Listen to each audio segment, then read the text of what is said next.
Менә алар Татарстаннан зур тәнәфес бөтен Россия конкурсында җиңүчеләр. 10 егет һәм кыз.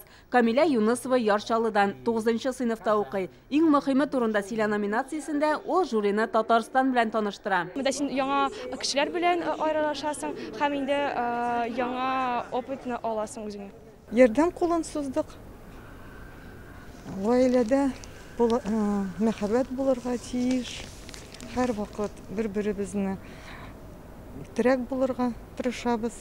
Менә шуның нәтиҗәсе бүгенге конкурсның Камиля победитель. Никита Филиппов Әгерчедән 11-нче сыйныфта укый. Ул бу конкурста узган елда катнашкан, быел да үзен сынап карарга тели. Кеше шәһәр һәм авыл җирлекләрен үстерү буенча үз тәкъдимнәре белән бүлешә. Биредә яшәүчеләр өчен махсус чаралар үткәрергә кирәк. Алар анда борчыган сорауларын, проблемаларын җиткерер иде ди. Аның проекты иң яхшысы дип табыла. 2 года участия. Узган ел җиңелрәк иде, быел барлык катнашучылар да көчле һәм лидерлык сыйфатларына ия. Мин узган ел 200 мең сум откан идем, быел 1 миллион. Аларның икесен берләштереп белем алу өчен тотарга җыенам. Зур тәнәфес бөтен Россия конкурсы быел 2-нче тапкыр үткәрелә. Ул иң алдынгы мәктәп укучыларын ачыкларга булыша. Финалда катнашучылар үз проектларын тәкъдим итте һәм 4 юнәлеш буенча биремнәр үтәде. Быел сәнгать, белем бирү технологияләре, яшәү тирәлеге һәм җәмгыять темалары сайланган. Конкурста катнашучыларны Владимир Путин да сәламләде. У вас сейчас есть все возможности для того, чтобы добиться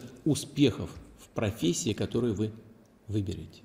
В полной мере раскрыть, реализовать свои способности. И это очень важно. Татарстанның 10 укучысы җиңү яулады. Аларның 5-се 1 миллион сумга лаек, калганнарына 200 мең бирелә. Татарстан иң актив регионнарның берсе әйтәсем килә.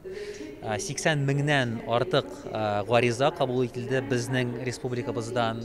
Һәм менә шуларның күбесе бик актив катнашты шул ярышта. Зур тәнәфес бөтен Россия конкурсы мәгърифәт ил күләм проекты буенча гамәлгә ашырыла. Шуңа акчалата бүләкләр дә белем туплауга юнәлтелергә һәм аның өчен кирәк булган төрле җиһазлар сатып алуга тотылырга тиеш.